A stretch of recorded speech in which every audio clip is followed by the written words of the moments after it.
নমস্কাৰ এই মুহূৰ্তত এক গুৰুত্বপূৰ্ণ খবৰলৈ ষ্টুডিঅ'ৰ মজিয়াত মই পল দাস যোৰহাটত ৩০ নং মধ্য চাৰিগাঁও পঞ্চায়ত বিজেপিৰ দখলত নিউজ নাৰেক ৰিপৰ্ট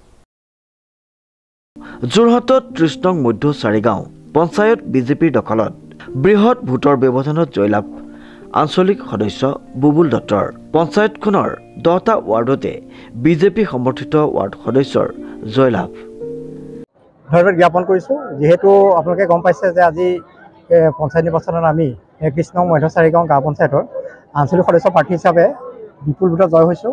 আৰু আপোনালোক এটা কথা জনাব লাগিব যে মই বিগত বছৰত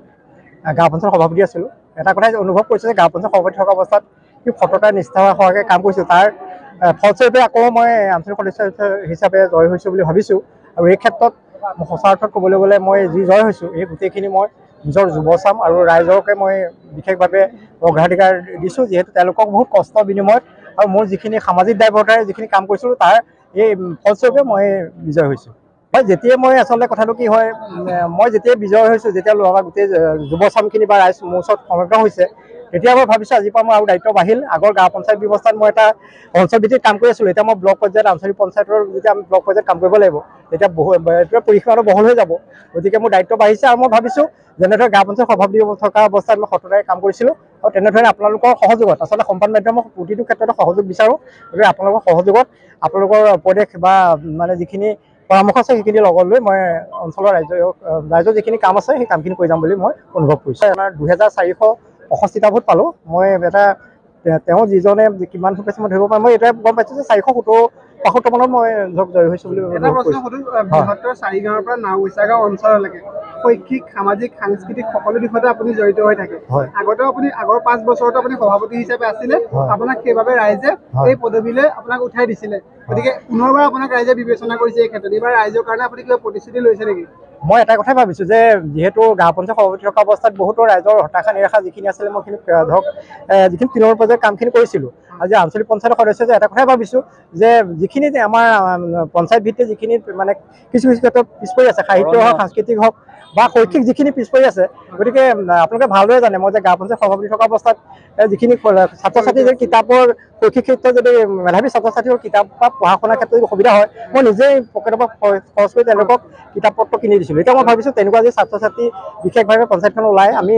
তেওঁলোককো বিশেষভাৱে শৈক্ষিক ক্ষেত্ৰত আগবঢ়াই নিয়াৰ ক্ষেত্ৰত চিন্তা চৰ্চা কৰিছোঁ তাৰ লগত আপোনালোকে ভালদৰে জানে মই বিশেষভাৱে মেগাজিনো সম্পাদনা কৰোঁ গতিকে সেই মেগাজিন সম্পাদনাৰ ক্ষেত্ৰতো মই নিজে চিন্তা চৰ্চা কৰিছোঁ যে গাঁও পঞ্চায়ত ব্যৱস্থাত আমাৰ অঞ্চলভিত্তিক যিবিলাক মানে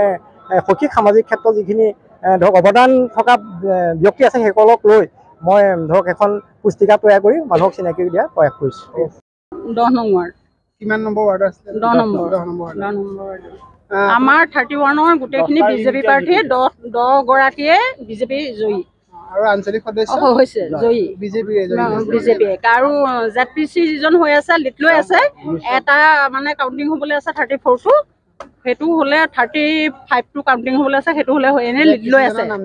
জেডপিচি জনৰ নৱজ্যোতি দাস বিজেপি সমৰ্থিত আৰু বুবুল বৰা হয় বুবুল দত্ত মই 457টা হেৰি হৈছিলে তাৰে 82টা ইগৰাকী প্ৰাৰ্থী পাইছে বাকীখিনি গোটেইখিনি মই পাইছোঁ হয়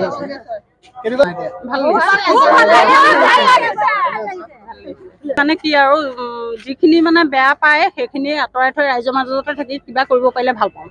সেইকাৰণে ৰাইজৰ সহযোগটো আছে ৰাইজৰ মাজতে থাকি কৰিব পাৰিলে ভাল পাওঁ ৰাইজে আগবঢ়াই দিছে ৰাইজৰ ভোটতো জয়ী হৈছোঁ গতিকে তেখেতসকলৰ দিহা পৰামৰ্শ লৈ যদি কিবা কৰিব পাৰোঁ কৰিব বিচাৰোঁ ৰাইজৰ মাজত মই প্ৰথম কি মানে যিটো আৰু ধৰি লওক ওপৰৰ পৰা কিবা এটা পাওঁ তাকে আমাৰ মানুহখিনিৰ মাজত যাতে কেনেকৈ সমভাৱে কৰিব পাৰোঁ কাজিয়া পেচাল নোহোৱাকৈ থাকেই নাই পঞ্চায়তী ৰাজ বুলিলেতো ভাতি ঘাটি সংঘৰ্ষ গতিকে সেইবিলাক নহওক বুলি আৰু সেইটোকে সংকল্প লৈছোঁ আৰু সমিল মিলেৰে মানে অনুপম বৰাৰ ৰিপৰ্ট নিউজ নাও।